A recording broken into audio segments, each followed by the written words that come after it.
Hi, I'm Donald McIntyre, Senior Editor at the ETC Cooperative.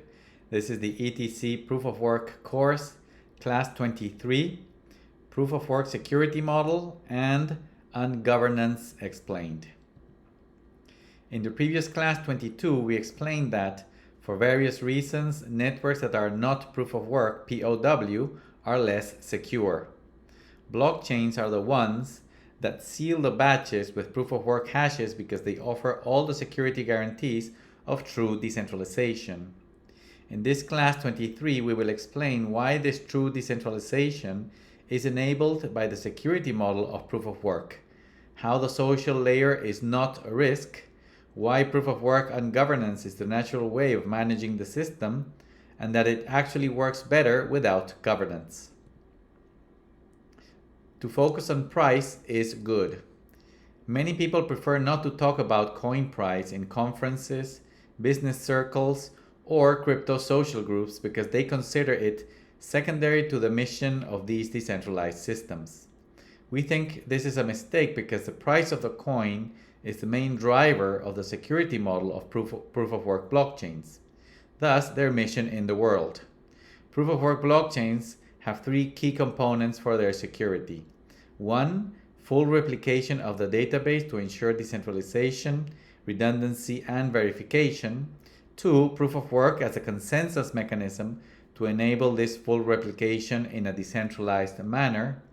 And 3. The price of the token that incentivizes the participants to use it and miners to dedicate more hash power to the network. The security model of proof of work.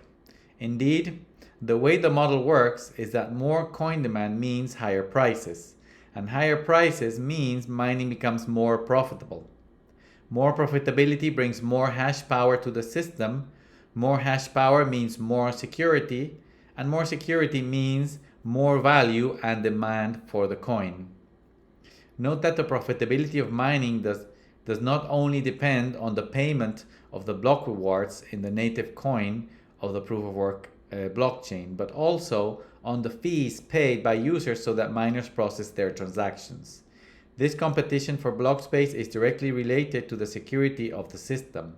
The more secure it is, the more demand of that security there will be. Therefore, more transactions will be sent to the system. For many use cases, people prefer to use more secure methods to store and transfer their savings. The social layer is not at risk. It's not a risk. The perceived wildcard in this security model is the social layer. Theoretically, the social layer could coalesce and agree on nefarious changes to the protocol. However, Bitcoin BTC had the block size war in 2017. Before that, Ethereum Classic ETC had the DAO war in 2016. And in 2021, ETC also had the IOHK treasury attack. In all cases, the ability to split that we spoke about in class 17 of this course protected the principled side of these conflicts, and BTC and ETC prevailed against these attacks. These cases show that if all were to agree on a change, it would likely be because it is a generally desired upgrade. But when there is a controversy, when there is controversy, coordination is so difficult and the natural tendency to decentralization of proof of work so strong that these threats are prevented. Proof of work is ungovernable. It is precisely because of this true and purely objective decentralization that proof of work is decentralization that proof of work is ungovernable. If no central control may be established in the system, then there cannot be control.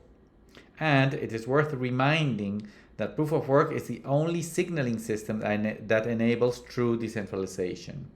In social groups, if decentralization is achievable without degenerating the system, then participants will choose decentralization. As we said in class 18 of this course, centralization is not a desired state of affairs. Voting, democracy, and republic are not ideal systems. They are just the least worst we can do. But in proof of work systems, there cannot be tyrants, kings, constitutions, presidents, or congresses. It is not possible because participants will never choose that, because they are not necessary and they will always prefer to split. The inevitability of toxicity. As we also said in class 18, in the context of ungovernance, there are no arbiters or authorities that impose order. The factions must fight for the desired outcomes. Therefore, it is impossible to have civilized debates. All those who criticize toxicity make a mistake. Toxicity and maximalism are actually rational, game theoretical, and evolutionarily stable behaviors in decentralized systems. If toxicity is absent during periods of peace and the factions seem to dissolve, it is not because they failed. It is because they were temporarily not needed. But when new threats emerge, which is inevitable, then the toxic maximalists will re-emerge as well and will be welcomed as heroes again. The system actually works better without governance. Whenever people who could have a decentralized system opt for the centralized one, even knowing there are risks, is because it is significantly better or more convenient. For example, payments with cash are more private and trust minimized than paying with electronic methods. However, only 12% of in-store transactions are paid in cash in the United States. But when a decentralized system as Bitcoin or ETC is better than any centralized system, then there are little incentives to sacrifice security for convenience. As long as the premium for safety and security is higher than the convenience and efficiency of centralization, and as long as people have the freedom to opt due to true decentralization, then governance, which is another word for centralization, will not be the choice of users. Thank you for watching this video. ETC Proof of Work course, class 23, Proof of Work Security Model and Ungovernance explained.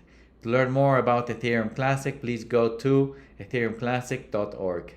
Thank you very much.